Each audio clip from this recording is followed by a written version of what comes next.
என் மாமா பாத்துங்க அவசரமா வந்துருச்சு. பசி எவ்வளவு நடக்கிறது.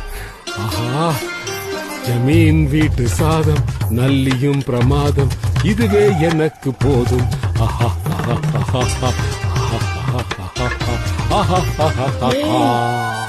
அடியாத்தி, காஞ்சி மிளகா மூஞ்சி பாத்துட்டாலே. இந்த சாப்பாடு சாப்பிட்டுட்டு ஒரு ஞாயிற்றுக்கிழமை என் வீட்டுக்கு வரும்போதெல்லாம் என் பொண்டாட்டி வைக்கிற கறி குழம்பு 4 ஊருக்கு வாசனை தூக்குன்னு உன்னை தூக்கலாம் பேசி என்னை இறக்கி பேசுறதே இந்த ஆளுக்கு வழக்கமா போச்சு. வெறும் வயிற்றோட பொண்ணன் பையன், அந்த பாவம் சாவெல்லாம் உனக்கு தான். அதான் ஒரு வாய் சாப்பிட்டு போலாம.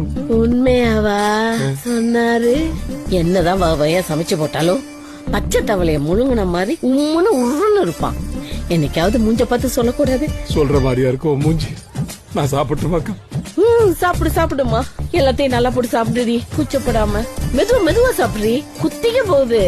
சாப்பாடு நல்லா இருக்கா? ஒரு கிளாஸ் தண்ணி மட்டும் கொடுத்துட்டு போய். சரி, இந்தா. என்ன ருசியா இருக்கா? ஒன்னு அக்கா வாடி நான் கொடுத்து வச்சிருக்கேன்.